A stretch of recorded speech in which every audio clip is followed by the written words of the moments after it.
Mix 2 cups of flour with 1 cup of water into a bowl. Smooth. Like this. Add a pinch of salt.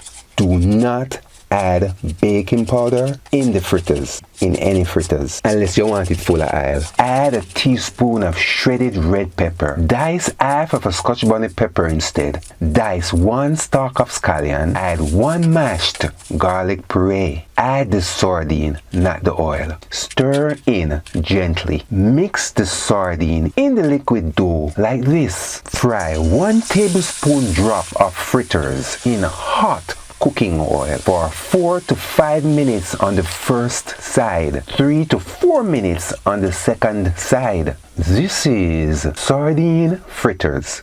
Eat the sardine fritters alone. Until next time, Megan, get the cookbook, Jamaican Food Recipes. It's a big 8x10 book with 511 pages that you can lay out on a table for easy reading.